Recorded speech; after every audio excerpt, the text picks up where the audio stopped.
Welcome to Crossing Darkness, a podcast about role-playing games ranging from tabletop RPGs like The World of Darkness to MMORPGs like EVE Online and everything in between. We broadcast live over Twitch and are open to answering questions from chat during the show. Today we will be talking about one of my favorite video games, EVE Online, a spaceship science fiction MMORPG. In this world, you can become an immortal pod pilot that can control some of the most powerful ships in all of the galaxies. Some of the activities include market manipulation, spaceship combat like PvE and PvP, mining, exploration, empire building, pirating, and much, much more. I'm your host, Frozen Fallout, and today we have a very special guest today, Caleb, who is from the Goonswarm Alliance. How's it going? Well, I'm not exactly from Goonswarm, and we have renamed to, well, Goonswarm is part of the Imperium. I am on the Imperium News Network, but I am still partially independent and still just living in my own little alliance that is a little bit vacated, but that's mostly because a lot of our old players eventually left the game. So that's a little bit sad, and I just didn't have the incentive to rebuild. But yeah, I am part of the Imperium News Network, and I am in the Invisible Exchequer, which is my current alliance. My corp is Tonic, and I've been there since 2000, and well, actually since 2002. Oh, awesome. 2002, so you were, was that part of the beta then? Yeah, it was. I joined in beta phase 3, which was, I think, October 2002. And then, of course, I was invited by a friend of mine that had access to the beta keys, and he was part of a fairly big group that had migrated from Earth and Beyond and from Jumpgate. So we were, I think I would say we were about 500 players in beta, which is quite considerable. I think we were maybe the second or third largest group actually playing in the beta. And then a lot of stuff happened. Interesting things happened. I got into a bit of a discussion, let's call it that.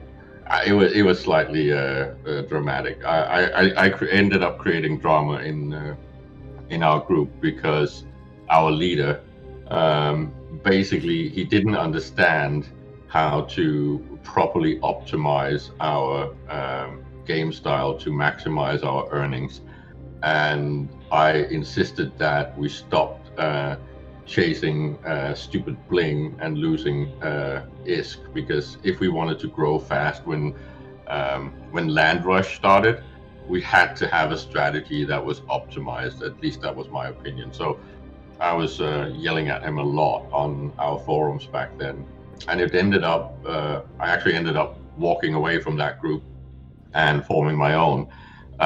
So that was when I formed Tonic, and pulled a lot of, I'd say, the more hardcore min-maxes to my group, right? So I think I had almost 200 people when we launched. And was that during the beta, or was that after the beta had ended? It was just before the beta ended that I formed my group, and we actually created plans for launch. And there was a few problems that doesn't really exist in the same way, or at least I don't think many people experience these kind of problems anymore in EVE. You had to, when you formed a corporation, you had to train your skills to be able to hold X amount of players. Mm-hmm. Yep. And you still do, but it's a fairly short train, right? Short. But back then it was really vital because I had 200 people standing in queue that needed to be in a corporation. So what we did, interestingly enough, is we actually split the corporation into the 4 divisions that had already been designed. So in things like the combat wing and the industrial wing, and then we had the special wing for spy works and finances, right, which was the one that I was in, and I had named them all basically around the Latin terminologies that best fitted with the operations, right? Yep. So then there was about 50 or so in each of these, right? Because you could get that within almost a few days, right? Capacity-wise. But then it was the idea was to then put it into the main corps when everyone when I had trained the CEO and the founder, and what happened was that instead of everyone doing that, we waited a while because we didn't want to rush into it.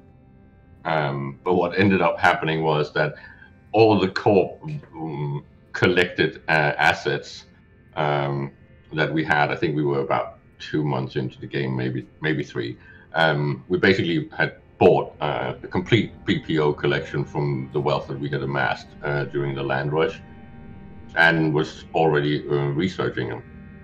And what happened was that a real life friend that I had actually put in charge of that group ended up bailing on us and stealing all the blueprints. So I started out getting my corporation split because a lot of people got really mad that I had mismanaged trust and security. So I think we had 150 after the split, and then we just started growing organically to, I think, around the size of like 500. So it wasn't a huge problem, but it made me lose a lot of very good players. Yeah, it always sucks when that happens. Yeah, so you can say that I had a little bit of a baptism by fire in EU Online. I did my first drama stuff before the servers even opened, and I had my first corp theft and failskate within 3 months. So. Yeah, well, that's how you can sharpen yourself up to be able to do tons of crazy stuff once the servers do open. So that all the drama kind of ended before the even servers went live.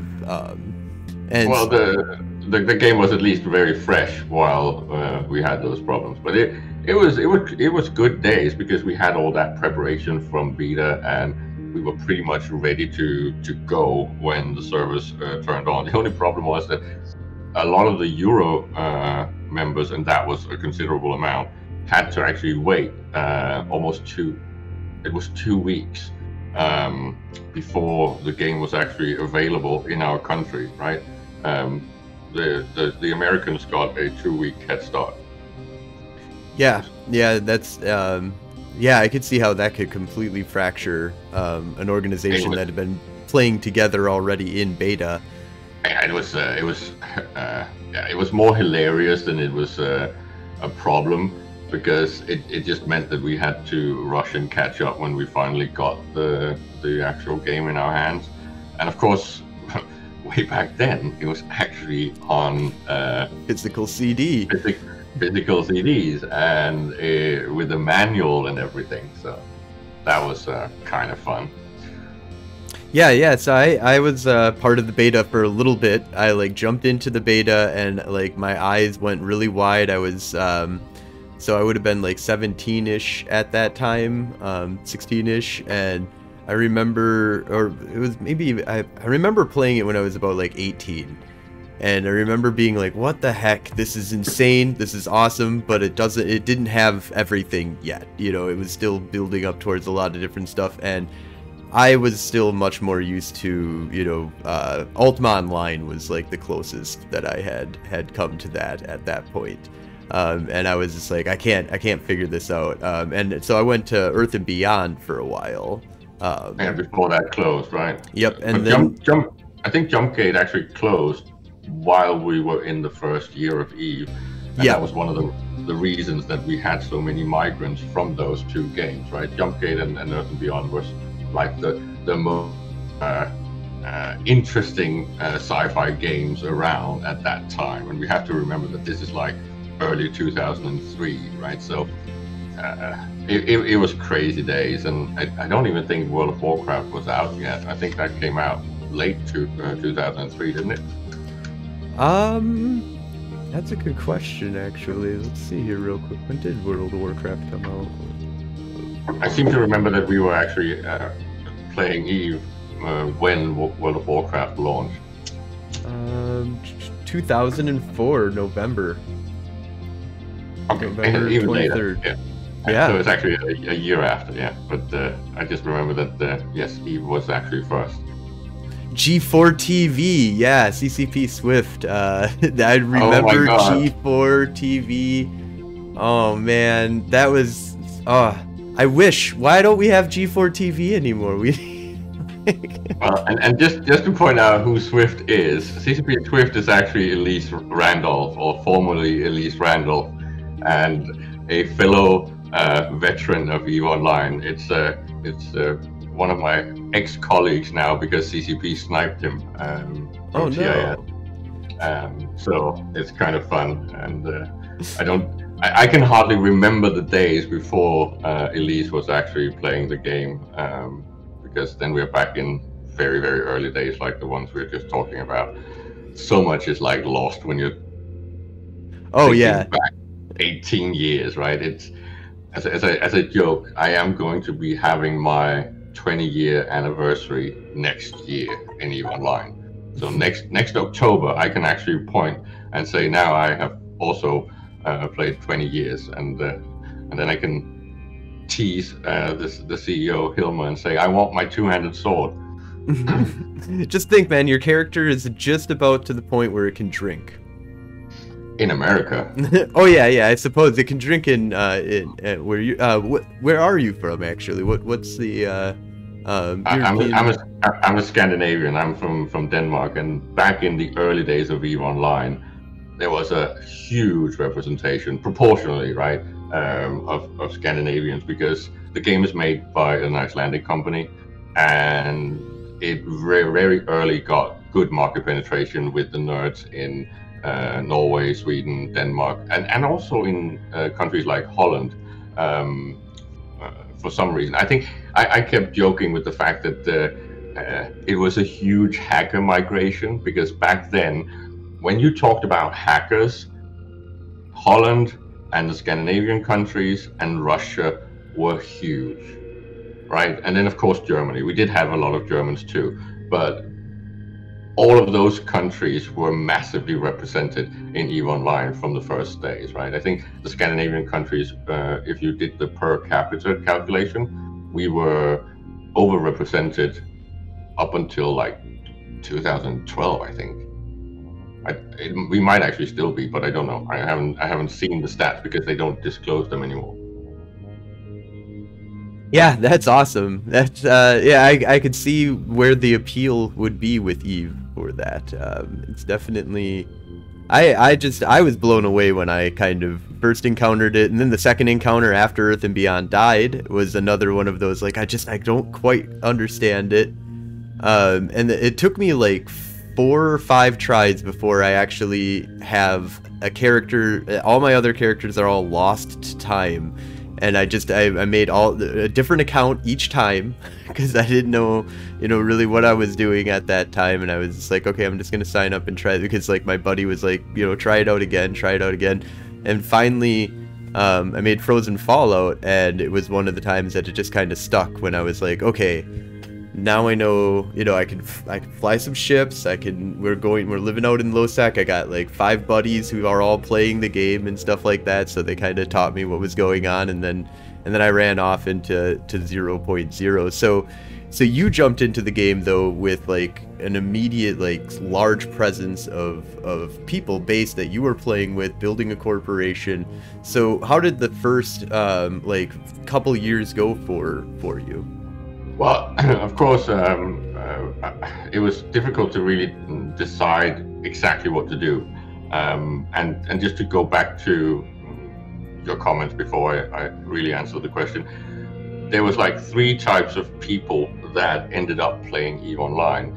It was, of course, the types of fans that were Gene Roddenberry, Star Trek and Andromeda fans, right? They really had to join this game, right? Because so much of the Eve lore is inspired by that. It's almost as if they took Roddenberry's stuff and just reskinned it in a dark gothic mode, right? Which is also why the second group that ended up playing it was very much people that came from like dystopian pen and paper games like World of Darkness. We had quite a lot of World of Darkness players all the way from the beginning, right? And then the last group, which is funny because that was maybe what sold it for me mostly, even though I was already a veteran World of Darkness player in real life, was the fact that when I opened the market screen, and having played so many games where they had all these auction house things, this was not an auction house. This was an actual exchange market. This was where actual proper market orders on buy and sell side, right? So you had both sides of the market, and it concluded in the gap, right? So it was just like a real stock market, just like a real commodities market. And physically moving items from one place to the other blows my mind in EVE Online. Still to this day, logistics is such a huge thing, even for the most minor of people. I remember when I first started EVE, the first thing I did was buy something on the market, and then go fly and go get it, and then buy something on the market and then go and get it, and then like piecing, trying to find, not knowing what a market hub was, not knowing that JITA existed, and just randomly going and trying to find items, and spent most of my beginning days were all spent trying to hunt down and find items off of the market. It was its own little mini game that it had.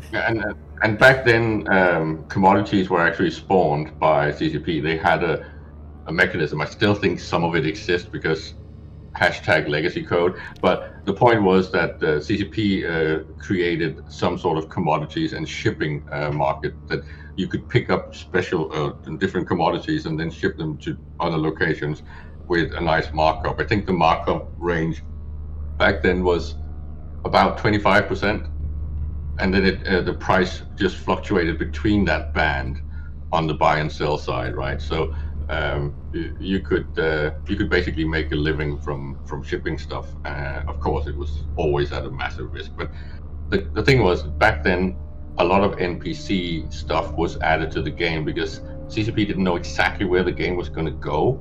And it's also why you had things like the actual NPCs buying minerals. But that got removed really fast because it became an actual ecosystem of creation and destruction. So CCP slowly just removed the training wheels, which was basically what it was, right? And when the training wheels were off, then the sandbox was actually turned on properly, right?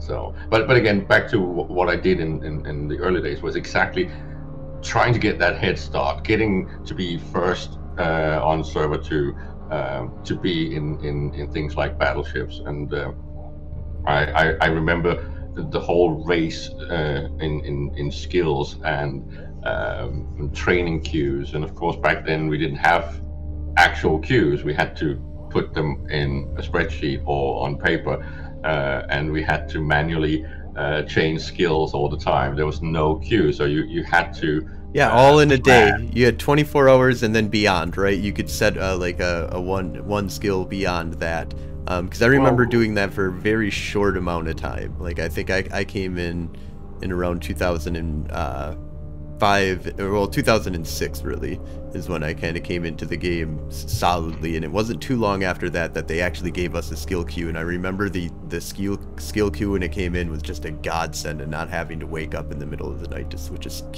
skill over. And of course we lived with what was basically termed alarm clocking for quite a lot of years, right? I don't remember if it was as early as 6, 7-ish. I don't even remember when skill queue came in, but I do remember that was a massive life-saving thing, because I remember sitting at family dinners at Christmas and getting stressed because I could actually not get back, and and swap my skill training. So that was funny days, Yeah, definitely. you've had some really interesting quirks, and like CCP Swift points out that there's like buying a Galente shuttle because you thought that it would be 10 times better just because it was put at 100,000 ISK, than buying a shuttle that was worth 10,000 ISK, because obviously you put it up for 100,000 ISK, it's got to be better, right? It's got to be, at least better. Well, and funny fact here, I don't know if Elise actually remembers the era before shuttles, but shuttles actually came in fairly late, right? Initially, it was only the noob ships, the now corvettes, that was used, right? And then of course flying around in an egg. But yeah, the early days that I focused on was actually getting my corporation to get rich, like filthy rich, and we did really well. I think for at least the first 2 years we were pretty much ahead of the bell curve, right, and ahead of the game, and we got heavy into industry. And then of course back then we had limited slots in industry, so research slots especially was always plugged, so you had to like fly around and chase those slots so you could research your blueprint collections.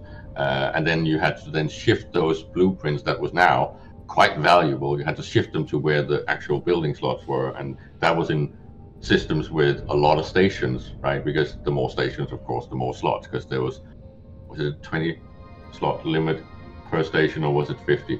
Something like that. So you had to go to some of the most station-rich systems in the game.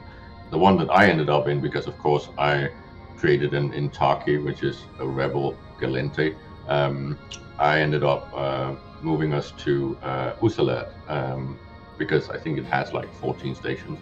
And it also naturally became a rather big industry hub for other groups as well. It was not just us.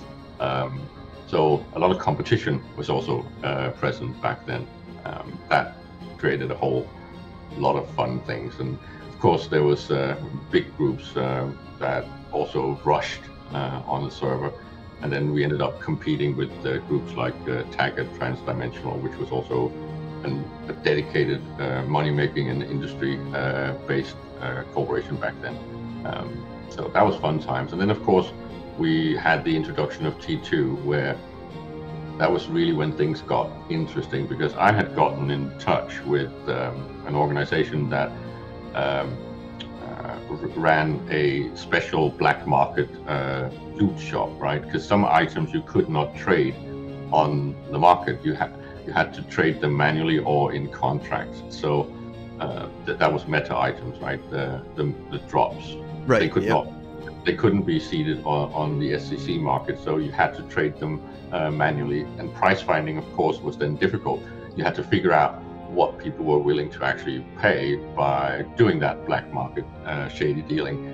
I remember when they switched it up and they brought that over to the actual market, and I remember being like, oh, this is gonna be so much easier to buy like really cool modules.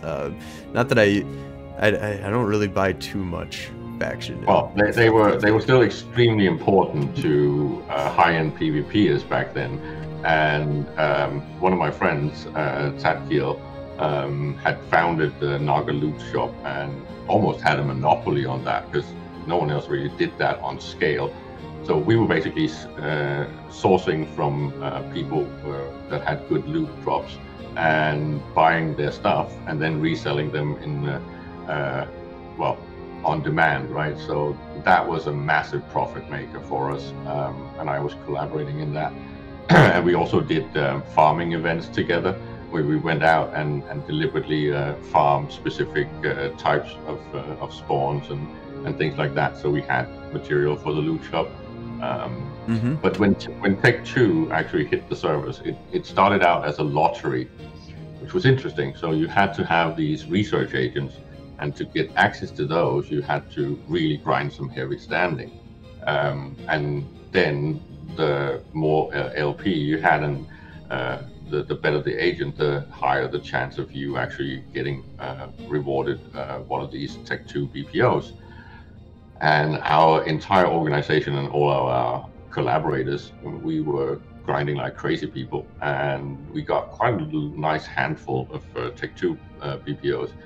But Tech 2 was very difficult to source materials for yourself, especially because of things like Morphite and whatnot. So you had to be able to have access to those things in nullsec, right? So what happened was that many groups ended up with BPOs that they couldn't build themselves because they either didn't have the skills or the industrial capacity to do so. So what we did was we came up with a project that was called Stepstone, where basically just on trust, people gave us the Tech 2 BPOs and we built all the stuff for them. And we also sold the actual ships and modules, and then we gave them their cut. We basically paid them part of the profit margin, right? So we had several hundred Tech 2 BPOs in Stepstone back then. It was kind of crazy, and we kind of we weren't necessarily dominant, but we were a very big player in the Tech 2 market because we had that many prints under one roof, right? So even though other groups were bigger and could produce more, they produced less types, right? We produced more types and had all of them available for bulk order and with proper pricing in the shop because we already had the loot shop, right? That created a lot of money, right? And all of that money, this is where it gets funny, right?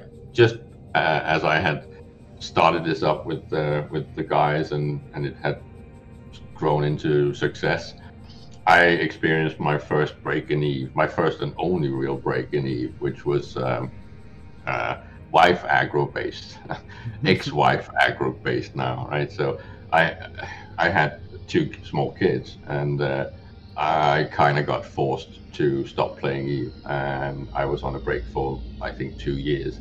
And that was actually the period where all that money was spent to create a big project called Big Blue, which was supposed to go and move into Null and do all this amazing free porting and introducing civilization to nullsec.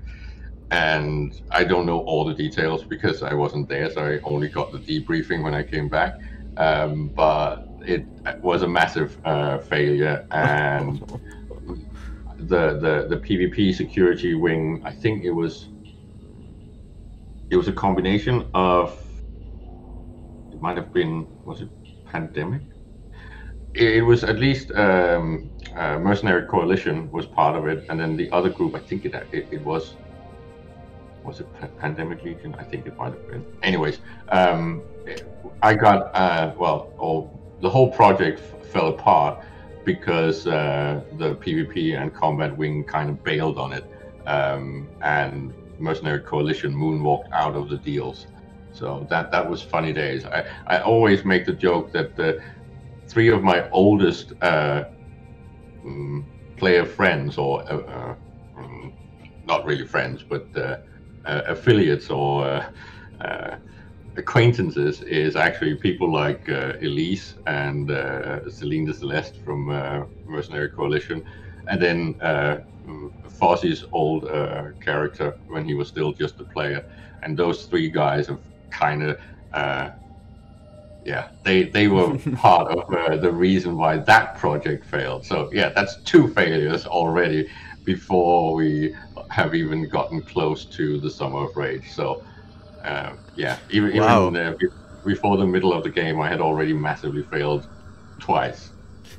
Hey man, sometimes you just gotta take the stumbles before you can make the jump, man.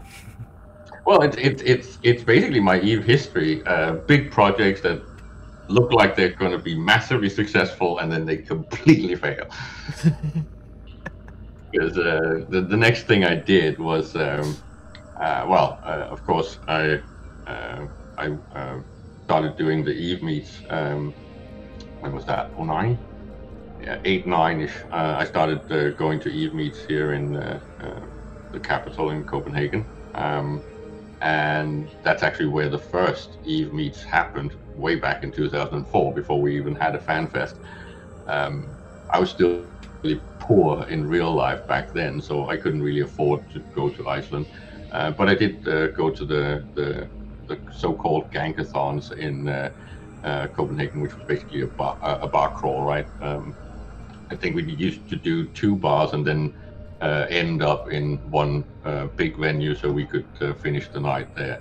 And in 2009, I was starting to be affiliated with some PvPers from HiSec because I had just started a new big industrial alliance, New Eden Retail Federation, that ended up going into nullsec as renters, and I needed PvPers to be part of stuff like that because it's just not that fun to be in null without experienced PvPers. But yeah, the point is that I then had contact with a Danish guy that actually was part of a big group.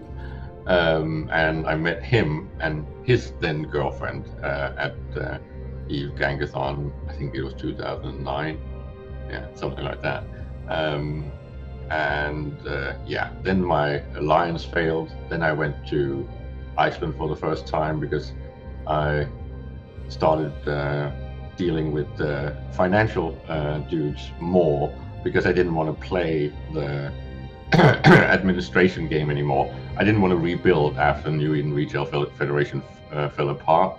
It fell apart because going to nullsec with too many noobs that have never lived in null means that they are very scared to actually undock, so they were not actually working the space that we rented. So I had to pay the bills for the entire period we were out there. We hardly made any money at all. Where was the move to out in 00? It was actually, what is it, the Verven constellation. It was in Fountain, because I was renting from IT Alliance,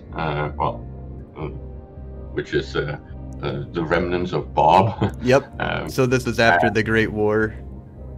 Yeah, it was in G95, and that constellation, I think we actually rented the entire constellation at a really favorable price. So if we had worked that constellation properly with the manpower we had, we would have gotten filthy rich. But people couldn't figure out how to do it.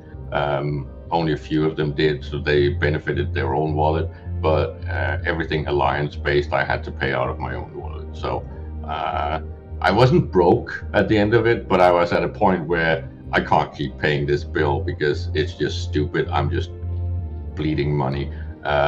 So I was a little bit pissed, and then there was internal drama about people blaming me for moving there, even though I was the one that actually didn't really want to move to null.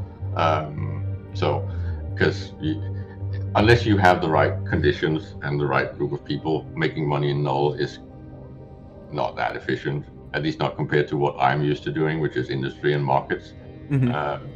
Yeah, it seemed like you had a pretty good base set up for concepts of how to make an insane amount of money in HiSec. Or what, were you doing that also in 0.0 when you were doing all that industry, or was all HiSec? Because you can't. There's no mature market in null. They don't exist. The closest thing you get is what the Imperium has actually built in Delve. 1DQ was very close to becoming a proper and mature market with an actual central market hub that had massive amounts of transactions and tons of industry. I love 1DQ, and you know, it's not gone yet, but it's not a market hub as much as it used to be. That's for sure. Gone. We'll see. We'll see. We'll see. It's very possible that, you know, they can hold out, and that's a scary thing to attack. If you ask me, there's a reason why there hasn't been an immediate salt on it. But generally, there has never been a successful civilizing of nullsec. It's basically been homesteading with some forts, right? Yeah, it always seems like whenever you set up a house, your makeshift house, no matter how awesome you build it, how big of the defenses you build, there's somebody's gonna be able to come in and burn it all to the ground, and you're gonna have to go somewhere or rebuild where you were at before. And it's the one thing that kind of has driven me in the game to kind of move away from 0.0 as well, is I'm just sick of watching my house get burned down, and at this point it's one of those things to make, you know, you don't really get your house burned down per se in low sec. You know, you can get your structures blown up, but you don't have to move. You could just go to your NPC stations and harass, you know, whoever took over the area. And the problem is that any null sec activity has fundamentally been military based and very insular inside the group. So I always compare it to it's Roman Empire conquest, but as soon as they build the fort, they stop. They don't build the rest. So they don't actually build up the civilization. They stop at the fort, right? Romans used to go out, conquer an area, figure out a good location for a strategic defensive fort, and then what usually happened is that if it was placed right compared to logistics and landscape geography, it actually started becoming a city. First, of course, a village, because there was always this tradition of forts needing supplies. So Roman forts had a mini town outside of it called a vicus, which is actually where farmers and things could actually come and trade. So you got these small markets and semi-industrial activities going on, and that eventually grew. So you have this square thing, and then you get a city that grows around it. In London, the original center of that Roman settlement is actually called the square mile, because that is the size of the original Roman fort. And funny fact, this is where the city of London is today, which is the home of the financial district. Everything else around this is actually just that Roman vicus that grew around the Roman fort. Interesting. Wow.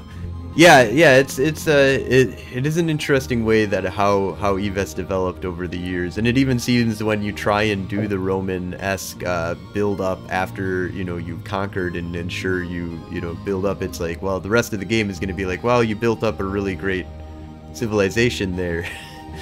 It's dangerous now. The problem is that any civilization needs to have security and safety. So you need to control who's going in and out. This is why you have things like Hadrian's Wall. This is why you have things like the Chinese Wall, right? You have walls because you want to make sure that the barbarians at the gate can't actually get into your house and burn it down. And Eve has never really gotten to a point where the designers figured out how to fix that. That level of control of your own space has not really been a thing. Again, the closest you get is, you could say that the old stations that were created with eggs, conquerable stations, were a little bit like that, because you did have some sort of ways that you could limit who could actually enter the station. But we didn't really get a proper access level control system until we got structures, which is fairly recent, right? Right, yep. That is why you saw the miracle of Delve develop, because a lot of the management of security and safety could be done with these things. So you could have a bigger organization, and it could be split in more groups, like it is, right? You have the Initiative, you have Bastion, you have TNT, you have Karma Fleet, you have all these groups that needs to be able to use the same space. And how do you manage that? And that's what you could actually do with things like ACL. Then they did the centralized thing of every structure of value was basically launched by one corporation or owned by one corporation. So all these access level things was just set on all of them automatically. So this is why you saw civilization finally hit nullsec with Delve. It had been done a little bit before that, but it had always been haphazard and not fully functional. So yeah, the Miracle of Delve is what is, to me, proving where the game might go the next 10 years. Because of course you can talk about the DNA of the Imperium or Goons is way back to early days, 2004, 5-ish. And it's from the Something Awful forums, and they're very edgy and memey, and well, they're original memey, not memey like today, because we are now 15 plus years later and things have changed a lot. But the original edgy edgelord and shitposter and stuff. Yep, I remember the Something Awful forums, and yeah, my buddy was super into it. He got me into it a little bit. He was like really into it. He didn't end up playing EVE at all, but he was a huge Something Awful forum guy. And then but yeah, I really like, one of the things that kind of just blew me away about Goonswarm was their IT infrastructure, the way that they kind of built up everything, the backbone of the system. You know, I've got a lot of buddies who are in IT, and every one of us agree that Goons have a better IT structure than Fortune 500 companies and the government. Which, you know, to a certain point, that's not that hard sometimes, to be honest. Some of these places you would think would invest in their IT, and they're just like, well, nah. Well, you have to remember who it is, right? And this is why it's so funny when people say that, because then there's always the people say, no, that's not true. But it kind of is, because, funny fact, the people that make these things, these structural things in EVE organizations and in the Imperium, is usually the people that do it in the real organizations as well, right? They usually do something very similar in real life, and now they can just do it without all the constraints, without anyone breathing down their neck, and so the only thing is, what EVE is missing is the monetary incentive, right? But if you like what you do in real life, doing it in EVE is fun, and you don't need other payment than your success in the game, and you will succeed. If you have a real life skill that you apply in EVE Online, it is very likely that you will get so good at it in the game that it will benefit you more than any other activity you could be doing.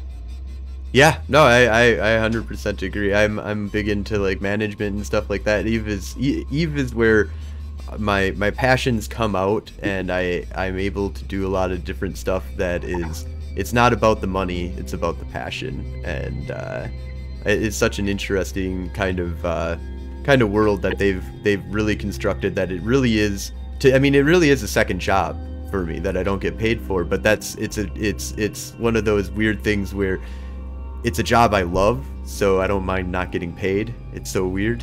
Like, if I could just get into if somebody would come down to me right now and be like, here's a spaceship, I need you to ship, you know, from here to Venus, we've got a bunch of stuff that you need to do, you're just going to be in a spaceship and hang out. Yes, I'm done. Okay, I'm down. I'm going to go into a space. That's awesome. Like, so it's not too hard to get me really excited once you show me a spaceship. Well, EVE also has a very fun phenomenon that is often overlooked by most people. Maybe not so much organized groups, but like the Imperium, but by most other groups, it's completely missed because it is not obvious. I'll give you an example. If I am mining with a mining fleet with my friends, so let's say we are 25 dudes, maybe all the way up to 50 dudes, in an evening or over a weekend that are doing mining operations, to me, that's a massive loss. The money I'm making per hour is really shit compared to what I usually do when I do things like market and industry by myself. So I'm losing a lot of money, right? And so are the other admin or executives in the group. They're actually playing at a loss.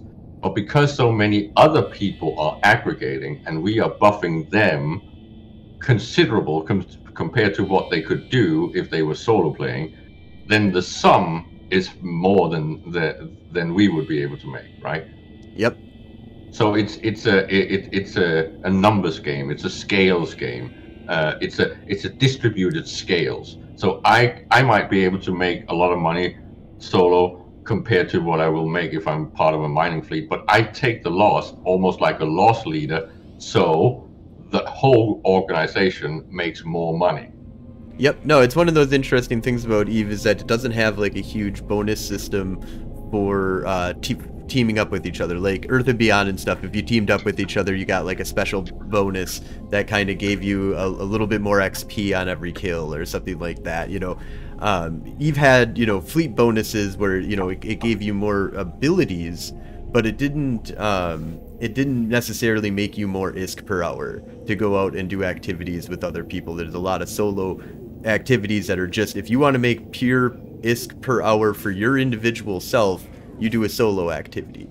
But Eve is really about what happens when you get 30, 40 people together and they're all making a whole bunch of ISK, and then they want to go together and say build a Fortizar, or they want to build, you know, a carrier or a super carrier, or, you know, and you start building up fleets of ships and getting everybody all wealthy. It's a game that's interesting on how it balances the numbers that way. Well, the problem is that one of the things that you said that I do agree with, maybe not the details, but the thing that is important is CCP does not tell you that you're getting a benefit. Mm-hmm. They don't give you an obvious buff that you can look at, right? The benefit you get from grouping, well, there is a few exceptions, of course, and a few features that is only really available and useful in grouping, like things like boosting from orcas and stuff like that. But that aside, just the effect from doing things on scale, right? Scaling up to 25 dudes, 50 dudes, 100 dudes, 256 dudes, right? Or 55. That is not something that CCP tells you why it's better. They don't show it to you. It has to be in the gameplay. So you will only see this if you are serious enough and actually do your number crunching.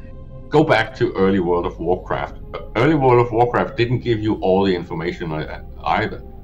You had to create the third-party tools if you wanted to know what your actual DPS was, what your actual efficiency was, what your healing output was. All these things, you had to get that yourself, right? It was not in the client. And it's the same with EVE Online. Many things or the majority of things in EVE Online is actually not in the client. This is why it's jokingly called spreadsheets in space, right? Because you can't.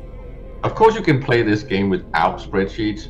But spreadsheets just makes it so much more efficient. This is the same as saying, well, you can run a small supermarket in real life without doing your budgets. You can do that on pieces of paper and being very disorganized. But if you want to make actual money, you need spreadsheets, you need budgeting, you need to actually know what's coming in and what's going out, and you need stock control and all that stuff. And time control. Like, one of the weirdest things is like people that come in and are like, free minerals. I mined it, so it's free. And it's like, well, okay, so first of all, you could have sold those, so they're worth something. They're not free. They're items that you got for doing an activity. You know, You're triggering me, you know that, right? Oh, really? Yeah, because that was literally how I split my organization back in beta, right? It was literally those types of number crunching and basically screaming at the if I mine it, it's free people, because people that don't understand opportunity cost will never succeed on a massive scale. They just don't understand economics, right? And it's tragic. It's the whole problem that we have right now with the new industry changes and vertical integration. Because of the verticality height that's just been increased, only big organizations can do all the steps themselves. You're not supposed to do these steps yourself.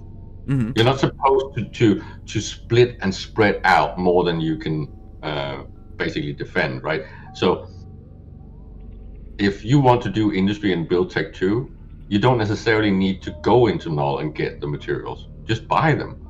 You're still going to make a profit, right? It outsources the parts that you don't want to do and you can't do, right? Because this is not where you should focus. If you have a weakness, this is what Markets 101 teaches you, right? Apples and oranges. one group can make one thing or one farm and the other makes the other thing, right? Because you don't have the same climate, blah blah blah, geography. So this is how trade emerges and arises in the physical world, because not everything is available everywhere. And it used to be like that in EVE Online until what is historically called the null deal that the CSM made with CCP, and they self-sufficiency in nullsec, which was the biggest mistake in EVE history. Anyways, but these people that don't understand that if you try to do everything yourself, you're basically a tinkerer, right? If you go to real life equivalent, that's like when a dude buys one of those kit cars and assembles his own car from scratch. If you calculated the cost in man hours that car is now worth, it's ridiculous, right? It's like 5, maybe 10 times what it would cost if you just bought it. Yep. Now there is a thing to be said for that. That's what I got. That's an extracurricular activity for me, and I'm just doing it for fun. But time is money in the end. No matter what, no matter how you phrase it, no matter what you're doing, your time is.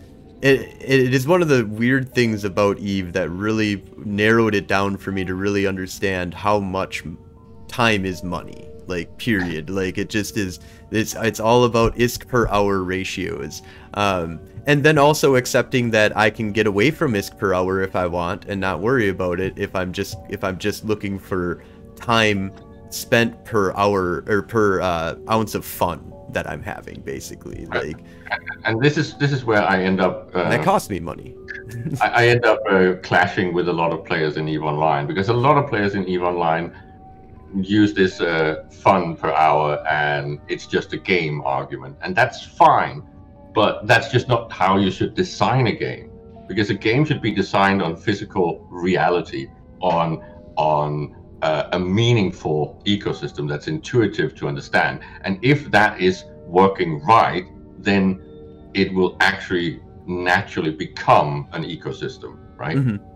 So if you try to force fun into game design, you're basically destroying the survivability of your game, because that's when you get things like problems with abundance, with accretion, with stagnation, with power creep, and then you have to chase that power creep forever. This is what games like World of Warcraft struggles with, because they have this end game, which is basically the last 10 levels, right? And they need to add new levels all the time. Yep. New power levels, and it's just this. It's always the new item. It's always about chasing the new high of the new mission that'll give you the new item that'll get you to the new boss that'll get you to be able to kill him in 5.3 seconds, so that you can do it 25 billion times, so you can get that other item that's really powerful. Yeah, and EVE doesn't necessarily have as much of that kind of problem. There's a little bit of it with some of the newer ships and and stuff like that kind of comes out here and there. But in general, we don't have it. We really don't have proper power creep in any way similar to other games, because we've had, well, the biggest thing you can buy in EVE Online right now is a Titan or a Keepstar, right? There is nothing bigger than that. Of course, there's things that can theoretically be as expensive and maybe even more expensive if you're talking about really weird rarities and things like that, but fundamentally the end level things are Titans and Keepstars, right? And that's been the case for, well, almost 10 years.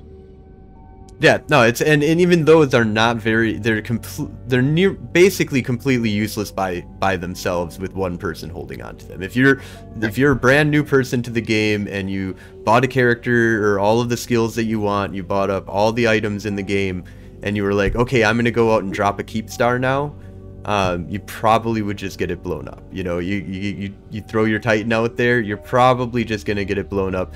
Maybe if you had a ton of experience before you got to that point, but you still need to like talk to other people a little bit, because where are you gonna stash your Titan? Where are you gonna put your now Keepstar? You can dock it, right? There are Freeport Keepstars out there, although I would be very freaked out to be on a Freeport keep star, no matter who owns it. It wouldn't matter if you like.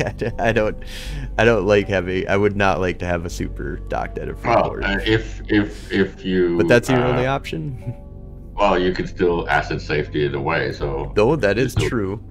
So this is actually one of the problems and why we ended up with this horrible proliferation of Titans that we have today.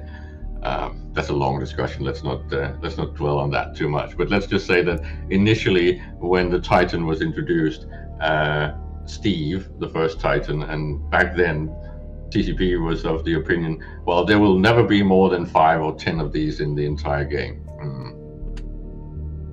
Yep. Yeah, that was slight miscalculation. Yeah. Now I think we have. I think the Titan population of the game is between 2,000 and 5,000, right? Somewhere in that range. I'm more inclined to say closer to 5,000 than to 2,000, but a lot of people don't really think that the number is as high as I think. But yeah, and it's a problem. And there was an interesting video was created a while back by a YouTuber that goes by the name of Economy Explained. He explained using GDP per organization. So basically, he looked at the alliances and said, okay, this is like a nation state, and what is the GDP of this nation state? And back in the day when they built the Titans originally, what was the actual cost in GDP to build one of these things? And funny fact is that it's very comparable to something like the moon landing project. It's in the realm of like, I think he ended up with something around 5%, which is actually exactly the same GDP percentage that the moon landing project cost, right? Interesting. And then he compared back then to now. And when you do that, the GDP of these groups now of a comparable size will make it the reduction in cost now is, well, it's actually a factor of almost 2,000, a 2,000th of the original cost, right? If you look at it from a GDP perspective. Wow. If you then scale it to GDP per capita, it's still it was still 50 times more expensive back in the early days. So that's how much the price has changed, right? And when you then add things like self-sufficiency, infinite faucets that you can sit there and work with, which I explained as what is called the Delve time unit, how much ISK is actually made in Delve per day, per minute. The efficiency of that overproductive activity has completely made Titans basically free. Yeah, when you get up to that kind of size, that kind of power and wealth, and that, you know, kind of manpower, the GDP that you can kind of pull out, as well as the ability to just, you know, staff the weapons as well, is kind of, it's an interesting proliferation that happens at that point, where you know, everybody's kind of throwing around. I do have to say that the one thing out of this war that was kind of really crazy to see was the M2 battle, where like we really got to see some really big slug outs at one point, and then a horrible slaughter fest at another point. Well, I don't know if we've really seen that much slaughter. We had the M2 fight and things like that, and then the whole siege, and then of course we had the Keepstar wood chipper fights. We had some decent fights, but if you go and check out the MER, you will actually be able to see that this is maybe one of the slower wars we've ever had. It's actually not noticeable on the destruction numbers, with the exception of like 1 month, right? So everything that's been destroyed in this war has been destroyed during one month, if you look at it from a macro perspective. Wow. And even then, when you even it out, the war activity is really, really low. It has not even come close to any of the wars we had in the past when you're looking at destruction numbers. Wow, I did not know that. I was under the impression that it was actually you know, one of the more destructive war. I mean, I guess over a period of time, it's been. Is this one of the longest running wars at this point? Yeah. It's run. I'm almost inclined to say twice or three times as long as any war in EVE history before. Right? It's the longest running war, and it will be very historical. But again, when you think about it, I just told you about the Delve time unit, and which is basically tied to the fat years, which is the Delve miracle, where Imperium was actually supplying, I'd say, about 20 to 25% of all the GDP in real productivity in the entirety of the game, EVE Online. That was how much they were producing in Delve. And again, everyone was overproducing back then. It was just Delve was doing it on a massive scale. So when you then look at all the things that are being destroyed now, on paper it looks like a lot. But when you even it out and look at it on a macroeconomic scale over time, it's actually just burning out all the stuff that's already been written off. So from an economic point of view, it's almost fair to say that this is only a pseudo war. It's not really a real war. The only thing that makes it real is the man hours invested and the actual loss of space, which you can say that, at least in the past, that used to be very vanity based. But of course, if you can evict someone completely, almost as if it was wormhole fighting, then it's a little bit of a different story, right? The glassing of the north was an actual proper eviction, and this has been a massive eviction war of the entirety of the Imperium, right? They've basically been completely removed from their space. So I'm inclined to say that, to go back to one of my pet interests, which is real life history, this is almost potentially the equivalent of the fall of Rome. And what happened when Rome fell in the real world is we entered into the Dark Ages. So I am expecting that that's what's going to happen on the other side of this war. We're going to see Dark Ages. That means that a lot of chaos, a lot of haphazard, reasonless or baseless violence is going to arise. There's going to be a lot of potential small skirmish conflict, which is basically going to be almost incestuous blood fighting. Also because I think many of the bigger groups are going to split. The Imperium might still exist as an idea, but until they get their foothold and get their land back, we don't have an Imperium. And so what we have instead now is actually fraternity is the closest you get to a highly organized group. And Norrius and his friends seems to have been doing a industrial espionage of the Imperium, and are basically copying all their best methods, right? I don't think they're big, but I don't think they are as good as the Imperium is, because of what you talked about with the infrastructure and the organizational history and all that stuff, right? And yeah, so, the stuff you learn over time, the stuff you learn from failing multiple times, and then the next time you do it, like, okay, I think I got this part. Yeah, I think it's fair to say that if you were to do an actual the history of goons, they have pretty much fail skated so many times. It's like a history of failure and failing upwards, right? Yep.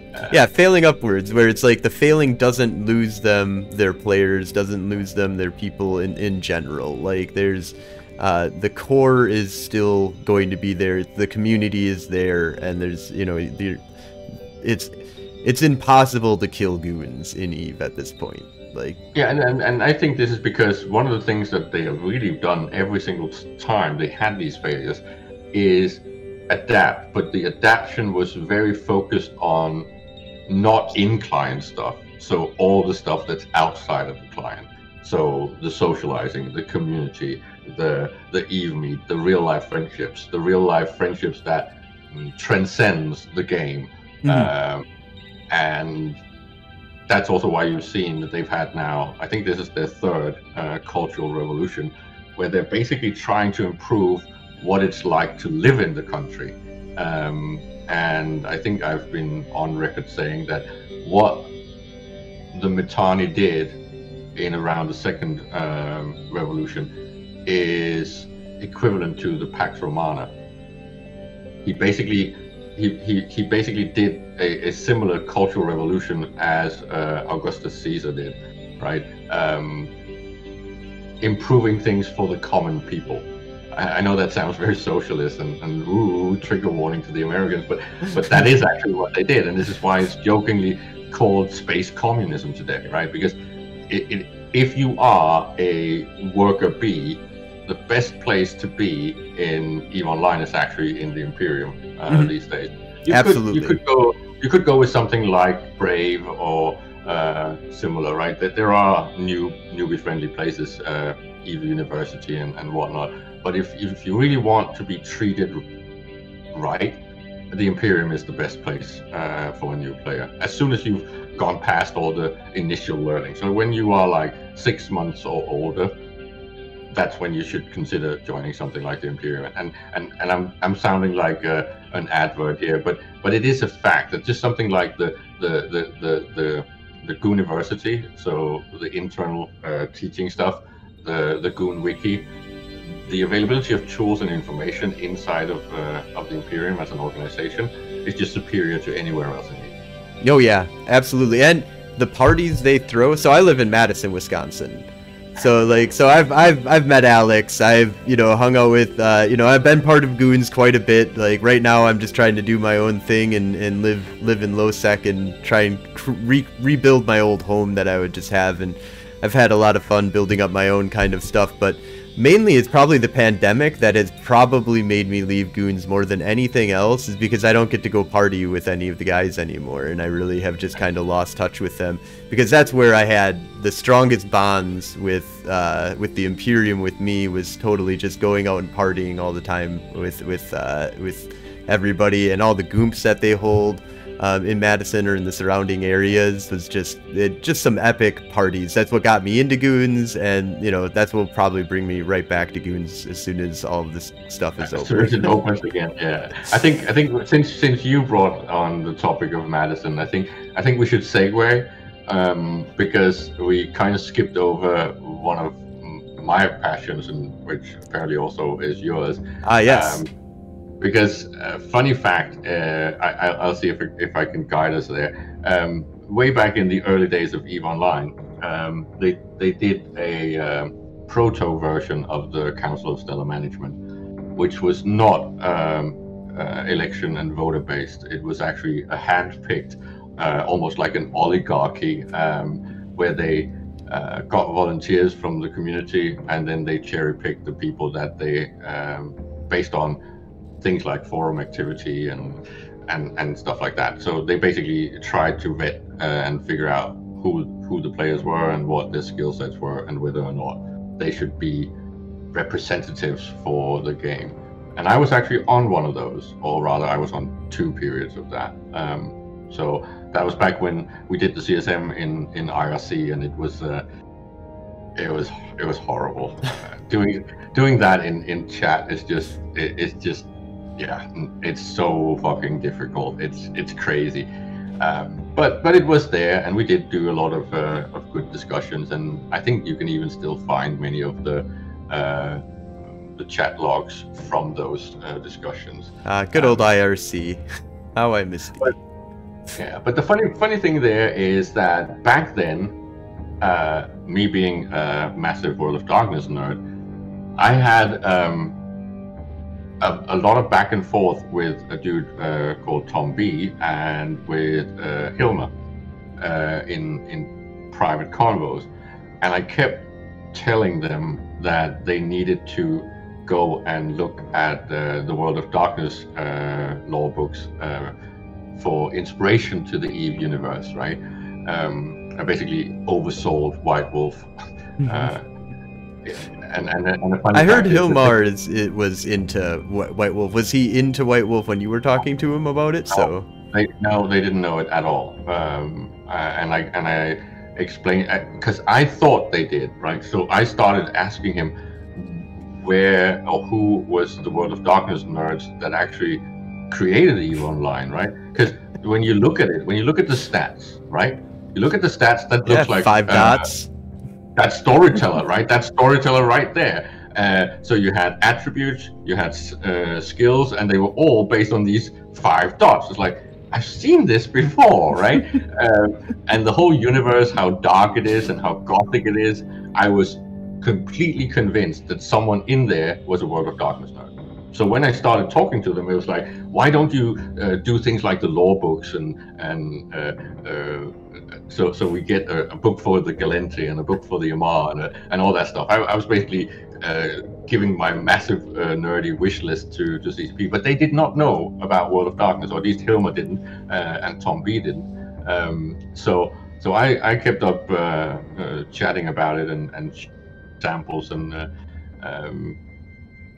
I basically said that you need to write lore the same way. And they ended up doing that. And funny fact is that they also ended up buying White Wolf, right? Yep. I don't know how much of that is based on the fact that I was pitching it, but I'm sure it had some influence because they didn't know it before that. And I kept dreaming that they would make an actual pen and paper game of EVE Online. Basically, let the White Wolf guys write it, right? That's I had the same dream, and I've had the want and drive to try and create that. There's a whole story about that someday I'll talk about. But yeah, EVE Online RPG would be a pen and paper would be super awesome.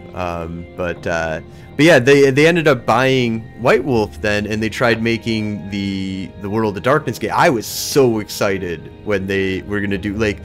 The concept of an EVE Online-esque World of Darkness, Vampire the Masquerade, you know, and it sounded like they wanted to do the full World of Darkness. You know, they wanted to do mage and werewolves, and so I was like, this is it. Like, this is the game I'm gonna play for the rest of my life, and I'm gonna quit all other games. It'll be EVE Online in the World of Darkness, and whatever job I have to do in order to support my ability to play these 2 games. They were this close to creating a gamer cult, right?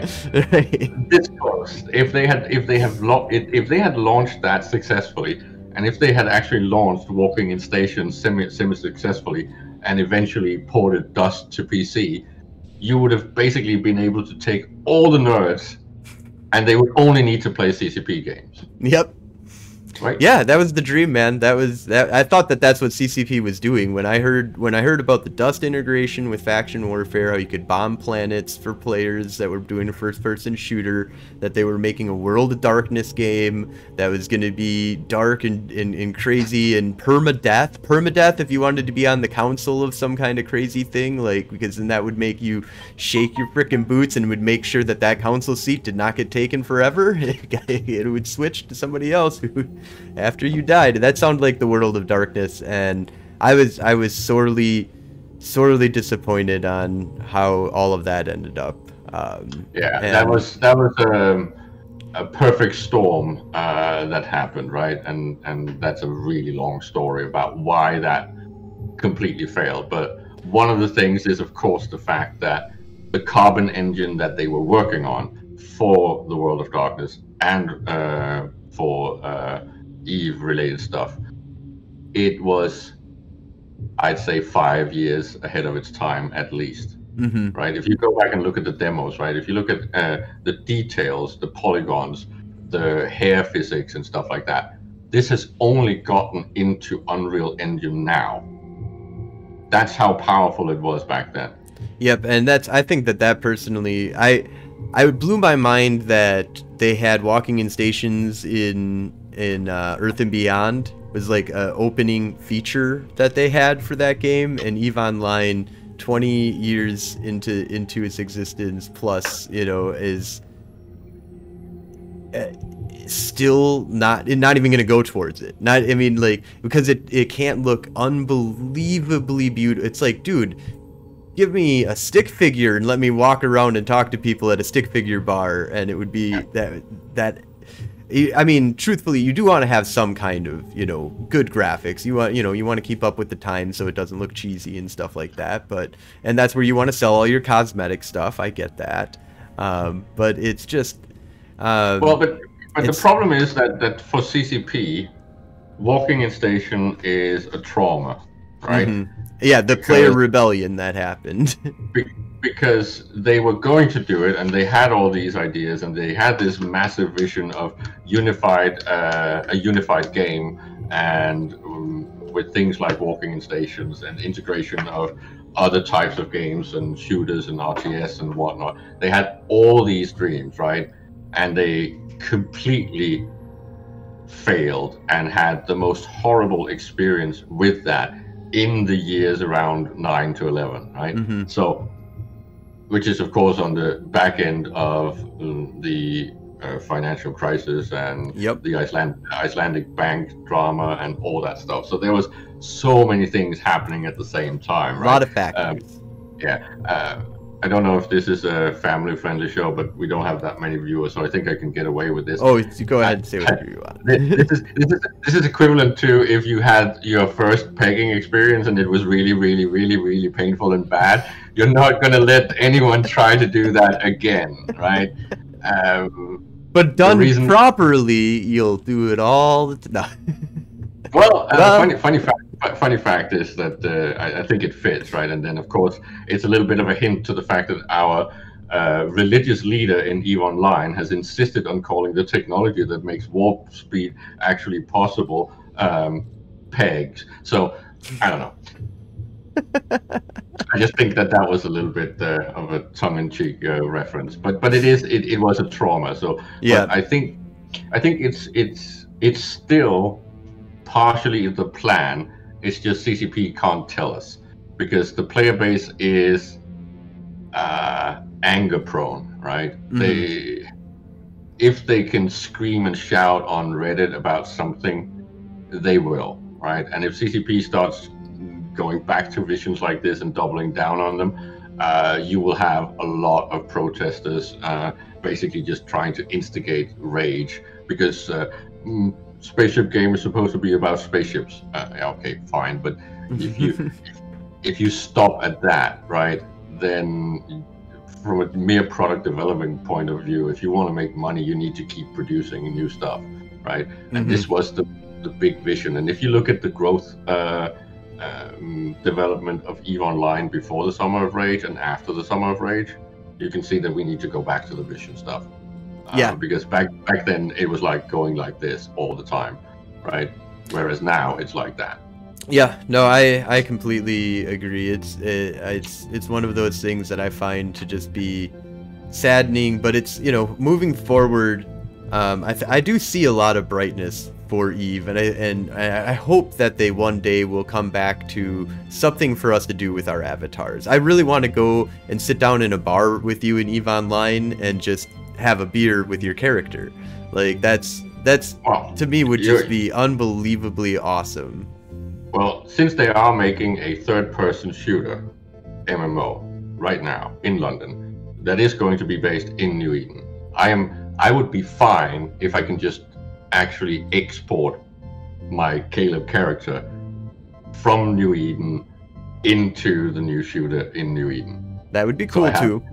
So I have the same character. That's actually enough, because then in that game they can create stations and cantinas on planets and all that stuff, right? Because it belongs in a game like that. And then they don't have to struggle with trying to figure out how to get the current EVE client to run something like an Unreal-based avatar thing inside itself. It's like that was a whole other level of mess. And of course the Carbon engine was discontinued, so since that was not being used, you had to figure out then what are you going to do, which is why we have this antiquated code that is basically our character creator. And funny fact, on the Euro show of TIS, we just covered the fact that in Colombia they've actually used the EVE character creator to create phantom images for criminals in real life. So wow, even line, even encouraging criminal activity in the real world somehow, some way, but not directly, but just indirect, just like all the crazy shit that happens in EVE. EVE doesn't encourage you to be a pirate and to scam people, but it sure the hell gives you the opportunity. Well, it's more the other way around. It's that there are real criminals that now have an EVE avatar phantom mugshot. So if you look like that dude, you might actually be wanted in real life. Your character in Eve might actually be wanted in real life. That's a whole nother level of surreal, and what metaverse or whatever the term is these days. So we've kind of touched on it a little bit though, but you're a pretty big World of Darkness fan. How did you get into World of Darkness, and what's the story behind that? Well, I basically started at age 11 or something like that. Of course, I'm a Dane, so it was a little bit of a problem. You had to hone your English skills because all the rule books back then was in English. But at age 11, I started playing proper D&D, not Advanced Dungeons and Dragons, right? But just D&D, and we played that for a few years, and then of course we upgraded to Advanced Dungeons and Dragons, and that would have been first edition actually. So we had to get back issues because it had already existed for quite a while, right? So some of the books were a little bit tricky to get a hold of and stuff like that. So we had to get them secondhand. And of course, we then eventually upgraded to second edition, and then eventually third edition on Skills and Powers. But we did do a bit of testing of other game systems. We played a little bit of Middle-earth role-playing. I didn't like that. I thought that was way too many tables. Then we played a little bit of Warhammer, but that is the most silly combat system on the planet, where an elf can trip when they fail an agility roll and die because they have no toughness, and a dwarf can literally just run into 100 goblins and not die. That's Warhammer role-playing game for you right there, and it's a factual thing. That is something that we experienced. So I was very much against playing this game. This was too bad for me when it came to game design. I then ended up trying with another group than my main group to actually play some Deadlands, which I still think is one of the best game systems ever made. Where everything in Deadlands is based on poker. And I've heard of this. It's amazing, and it's got dice pools and the most amazing spreads. When you look at the actual statistics of the game, it's maybe the best game that's ever been made, because it's both entertaining to play, and it's also very volatile and borderline realistic when you actually look at the metrics that you're using. So it's really well balanced. So I played that a lot, but at the same time, I discovered World of Darkness.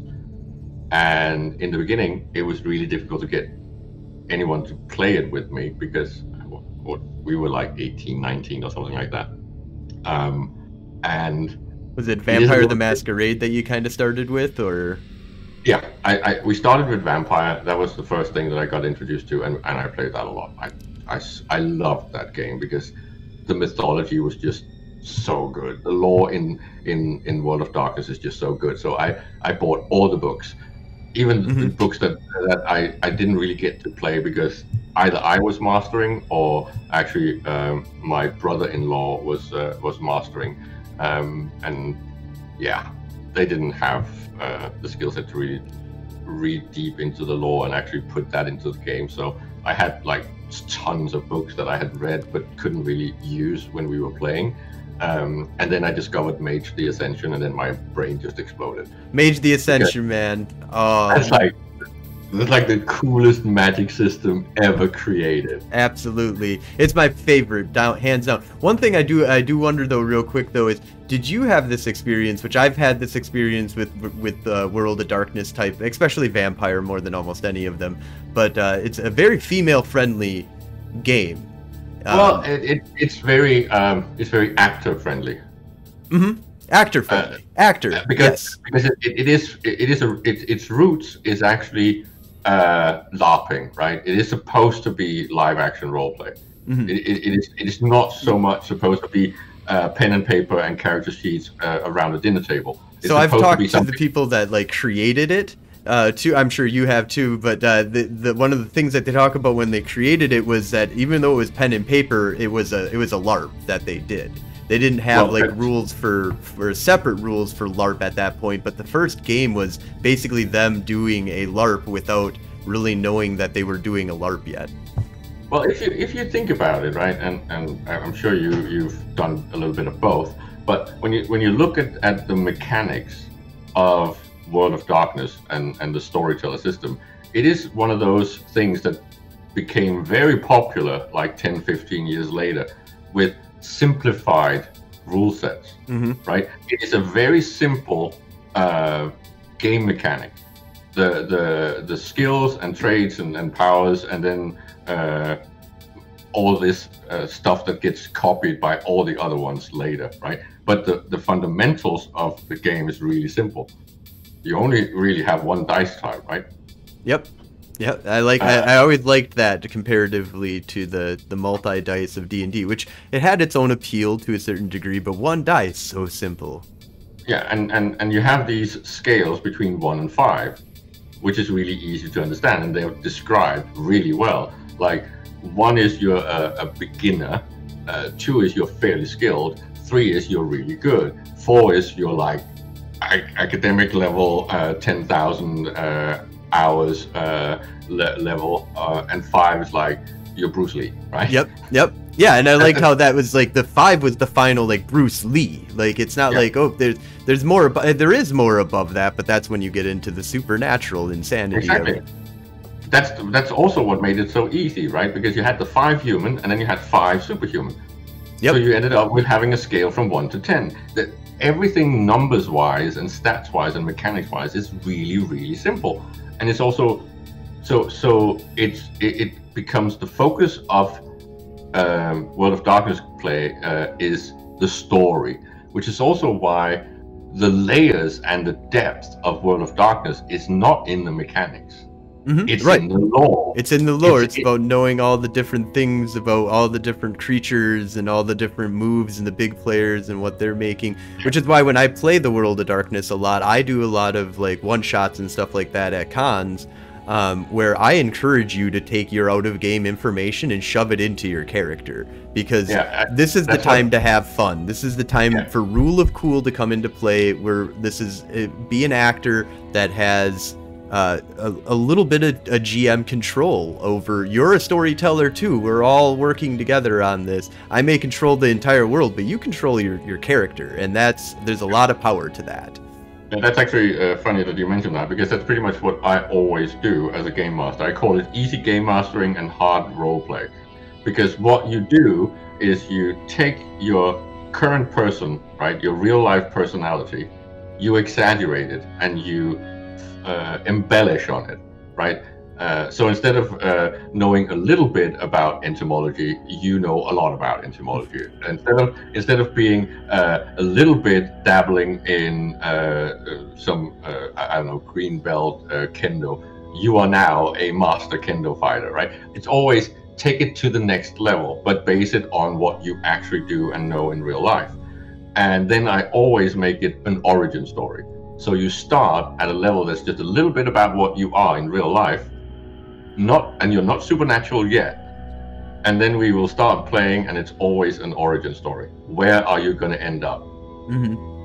So are you going to end up a mage? Are you going to end up a vampire? Are you going to end up a werewolf? Anything goes, right? I'm just opening it up for any sort of thing that will then be discovered while you play. So all of my sessions playing World of Darkness has always been an origin story scenario. And then we usually stop playing when the characters get to the point where now you are something in the world. Right. Then I force them to retire that character and then start a new one. Yep, but then you can keep that character in the world, and now they are something in that world that you've created. Yeah, no, I've always appreciated the massive amount of role-playing focus, the story focus, and I like how they call them storytellers, not game masters, because we're not, I mean, yeah, it's a game, but the mechanics are such a, like, I've stepped away from, I'll play in Dungeons and Dragons, I like Dungeons and Dragons, I like Pathfinder, don't get me wrong, but I am done as a game master, as a storyteller, having to deal with insane mechanics of what does it mean when you're level 17 fighting goblins, monsters of you know, the adult dragon, versus the young adult dragon, like, and how that all change. Like, it's fun to get into that, but I'm not a mechanics driven, I'm a story driven, storyteller. I just want cool stories to kind of happen. Now, kind of bring it back a little bit. Do you incorporate any of your role playing into? Because I know there's like Jade Constantine is one of the well-known crazy role players out there. Did you do anything like that with your character? I actually did, and I did a lot of that in the early days. The whole reasoning behind my character name, my character's backstory, my choice of race, all of these things were based on strong inspiration from World of Darkness, where I actually wrote the entire organization and my character as if they were pre the Eve Gate. That my character is not just old, he is like crazy old. But the reason that it fits is it's like the extreme version of when Anne Rice explains why vampires go crazy. Because what I basically did was, well, the name of my corporation is Tarnek, and Tar is overcoming, and Nek is the same as in Necro. It means death. It's Sanskrit. So it basically, when you combine these two, originally it's the other way around. It's Nectar. Nectar actually means something that makes you capable of living forever, right? Okay. Yep. Right. So, but I then flipped the two phonemes, right? So instead of nectar, it's Tarnek, right? So it's those that overcome death. Nice. And then it was based on the fact that it was like I used the Roman family with the paterfamilias and all that stuff, and then it was like this organization of immortals that were all like not related by blood, but related by teaching. So it was kind of like Buddhism, but it was the practical Buddhism. So it's actually supposed to be the original knowledge that Siddhartha Buddha actually got, right? Okay, yep. And then it was lost in translation. So the skill set that he got from his masters was actually the ability of doing what I then termed serial reincarnation. Okay. Where you prepare your own reincarnation before your death. Oh, yeah. And you did that by invoking a certain stone, and then that was then put in contact with, it could be anyone, but then as soon as the person in contact with the stone was impregnated, then that opened the doorway for you to actually come back. This is why it's tied into things that you see in the Mummy, the game, right?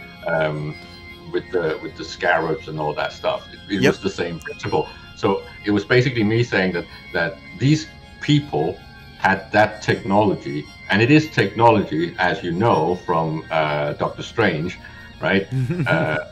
All magic is just technology. It's just hacking the universe. And the Tarnesians actually had the ability to teach how to do this serial reincarnation. And you could keep doing this forever. And you had the handicap that you still had to grow up the same way. And if you research a little bit about reincarnation, and especially Buddhist reincarnation, and memory regression stuff, you will see what I'm talking about. You are the same person, but you come into a new body, and then you have the problem that you have described in Mummy, that you have to share. Your mind is shared. So yes, Caleb is still in there, but he's been diluted throughout X amount of generations, right? So as I told you when we planned this, if I was doing the RP version, I would start the interview with saying, how should I begin? I was born, I grew up, but I have no recollection of any of this because that was so long ago that it simply isn't part of my memories anymore. Right? So Yep. So Caleb is his mind is 30,000 years old. Wow. Okay, so and you're so he's from before the from Earth actually. He's from Earth. He's actually from 2,500 BC Earth. Oh wow, yep. So yeah, that's interesting. So did you do any kind of role playing on the forums with that, or did you actually incorporate that into the essence that you have in Eve? I did a lot of fanfic writing on it, and writing my corp members into a lot of these stories, and I did do some early media stuff. I did sort of in character, and I was inside the RP channels and trying to RP, but RP kind of got flattened very early in Eve, at least in my experience. There was like this disconnect. People didn't really okay, you know the types of role players that basically grandstand, and they always want to tell you their entire fucking story. Right.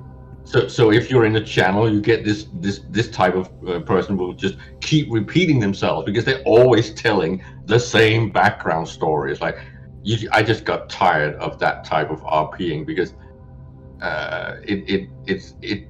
it felt as if they were inexperienced, right?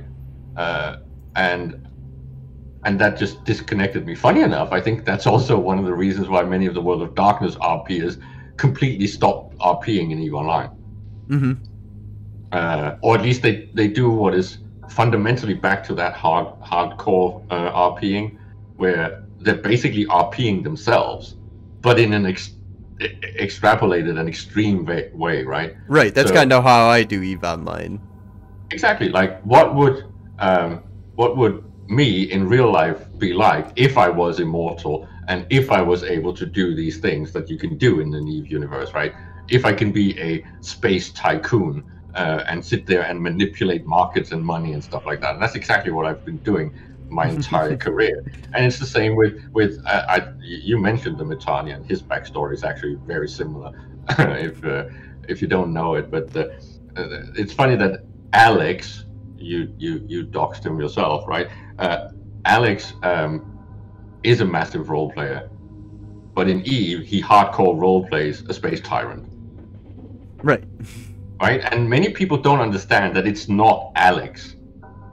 Alex is not the Metani. Right. The Metani, no, they're very different people. Completely bloated version of what would happen if Alex was a space tyrant. Right. Which is not the fucking case, because he's not. Well, he is, because the EVE universe is too real for safety, right? This is like, you remember that scene in the Neverending Story where he keeps hiding the book because he says this book is not for you, it's dangerous? Right, yeah. That's what EVE is like, right? It's a dangerous game, because when you are role-playing like that, whether you like to or not, you're always role-playing when you're playing EVE, even if you don't think you are, because the person that you become when you play is not your real-life persona. They are just not the same, and people that claim that they are, they're lying, because you do things in EVE that you could not and would not do in real life.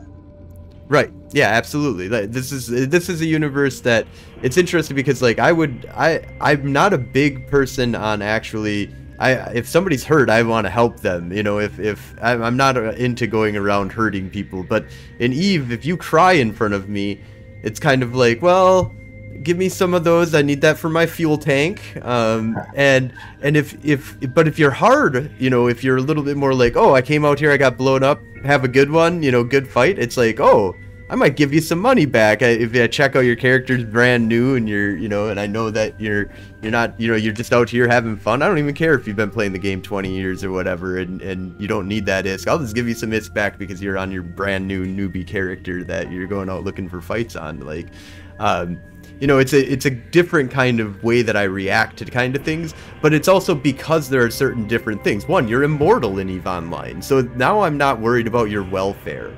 Like, you know, in the end, you know, you're always gonna have a station to go back to and dock up with and get that Corvette and do some missions. You know, there's tons of ways of making EVE money in EVE from nothing. So I'm not even worried if I bring a person to nothing, they'll get back up. I mean, it's like one ISK can feed like a family for years or something like that. Isn't that the? I think that's an exaggeration. I think one ISK is the equivalent of a day's salary or something like that. And the fact that we all have billions within the first 3 months of our game time is very telling, right? Right. We still have to keep things running, so that represents only our profit. But just to go back to the fact that, as you might know, I am not the only pre-gate character in EVE Online. Oh, who's the other one? The Mittani. Oh, really? I didn't know that I actually didn't know oh, maybe I have talked to him about that before. Well, you know that he had that character. He had that character before he actually played EVE. Yeah, wasn't that from World of Darkness? It's a vampire character. Yeah, Vampire the Masquerade. Yeah, it's funny because I was talking with him on some stuff about World of Darkness stuff that I'm making, and I always imagined him as being a virtual adept. Because he's into games, but it makes sense that he's definitely a vampire. Like, yeah, and funny fact, if I'm not mistaken, he's actually he told me that he made the character as a Malkavian, but the problem with that is that doesn't fit with the story, because his story is, well, it comes from the name, the Mittani. The tribe called the Mittani is actually from about 1500 BC, right? So the reason that he must then be a Mittani from 1500 BC, right, means that he predates Malkav. Oh, really?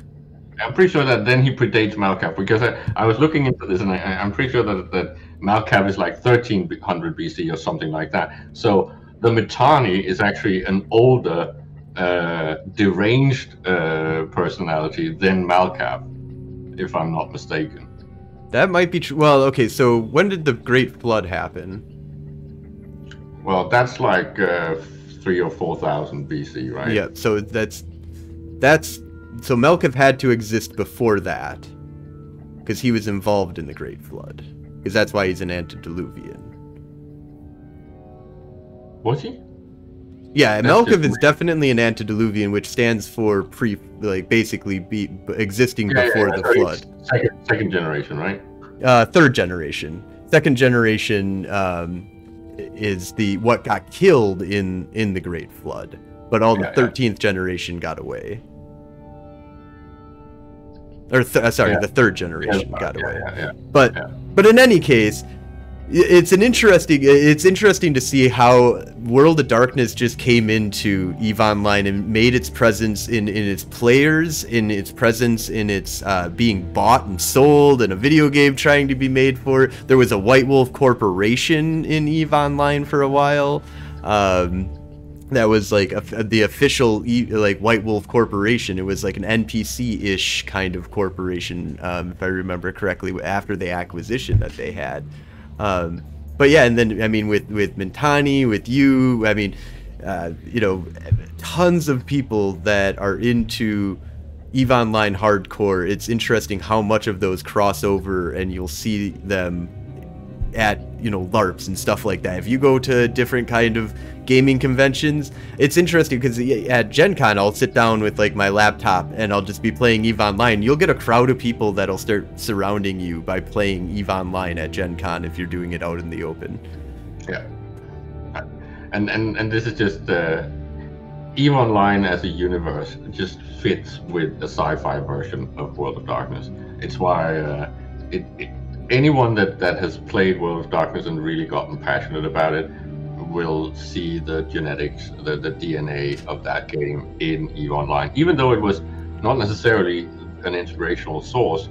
But I think the thing is that it grew from the same idea, because the idea with World of Darkness is always to take real life stuff and exaggerate it, mm-hmm. right? Everything. My favorite story from World of Darkness is that group in Mage that is trying to disillusion the population, so they stop ascending, right? I think it's called it's part of Iteration X.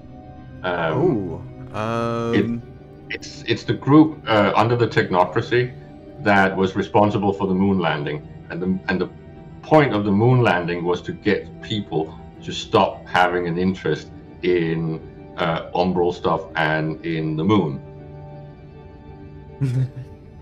So it was actually supposed to be sort of like a technocracy debunking, like, look, the moon is just dust. There's nothing here, right? We all know that's a lie. It's a lie. But the point is that instead of that making people stop dreaming about the moon, it started, well, as you know, it exploded science fiction. Right. Yep. Got everybody talking about it. Which led to every other thing, like the mad scientist groups and splits, right? With the Sons of Ether. Yes, and what's the other one? Virtual Adepts. Yes, Virtual Adepts, right? All of that exploded from the moon landing. So that all goes back to the fact that the moon landing was to try and kill all the early sci-fi stuff, like the Lumiere brothers and all that, right? Mm-hmm. But instead, it exploded into Star Trek and Gene Roddenberry. So in its DNA is already the same premise as the original World of Darkness, right? The DNA is in EVE Online. That's exactly what they did with extrapolating in a similar way to what Roddenberry did with Andromeda, where you remember how there was not races as such. Mm-hmm. They were more like genetic splits because people started doing genetic manipulation with themselves. Right, yep. And you got these things like the Nietzscheans, which was this elitist thing that was all these fighty, which is basically the Kaldari. Right, yep. Right? Yeah, no, so Andromeda's got a good feel for that. It has that similar kind of Eve feeling as well, where it's all humans. You know, it's Andromeda had some aliens in it, didn't it? Yeah. Eventually, it did. But the funny thing is that then they had avatars of stars. Oh yes, that's right. The avatar of the star. That was some crazy stuff. But we are coming up on about almost 2 hours here, so we should probably wrap on up. I definitely want to get you back on here. I know that me and you are in works with some other projects that we might be doing coming down the road regarding World of Darkness and in Eve, and so we'll definitely be hanging out some more for sure. Before I wrap it on up, though, I just want to kind of open the floor to you if you want to give any shout outs or if there's anything that you want to talk about before we kind of wrap it on up here. Well, I'm contractually obliged to give a little bit of a shout out to the two organizations that I'm part of, which I think are the most important things or places to get information if you want to play EVE Online on the next level. So that is, of course, Talking in Stations, which is doing news and coverage of EVE Online events all the time, and have both Twitch video and a website and a Discord that you can join. But it's also, of course, the Imperium have their own news outlet, which is the Imperium News Network, INN, where I do a talk show called Push to Talk, which is a little bit more crazy and drama oriented than TIS. That's where you get a lot of the written articles are primarily on the Imperium News Network's website. So those two I would definitely go and check out, because if you start playing EVE and you've never played it before and you've heard a little bit about these $1 million fights and all that stuff, mainstream media are horrible at covering EVE Online. They're like really, really bad. So if you want these stories, if you want the news about EVE Online, check the actual EVE players' media sites, because there's a lot. There's good blogs, there's podcasts, but the two biggest ones at the moment, I would say, is Talking in Stations and INN. Yep, and I will definitely provide a link in the show notes as well as on my website to make sure that people can access that. I read in all the time. That's like my daily consumption of EVE Online news for sure. You know, so it's always great to see the kind of content that you guys are kind of putting out. And I really love Push to Talk. It's a really great talk show. I definitely enjoy it's a little bit, like you said, a little bit more heated than Talking in Station. A little bit more chaos, but, but not so much chaos that we get drunk. We don't get drunk. Awesome. Well, we'll go ahead and wrap it on up here, but thank you so much for coming on to the show here, Caleb. Definitely look forward to working with you some more, and continuing to watch all the stuff that you kind of put out there for content. If you ever are flying around in the notorious Nissawa area, or if you ever make your way out to Losec, come and stop on by Notorious. We got the good old crack house that we're all hanging out at, and just doing a bunch of drugs and shooting as many people as we possibly can in the local area, hanging out with the awesome Koreans that have taken over all the small little area of Losec that we have. So I think my reply to that is one that I use a lot. Don't threaten me with a good time.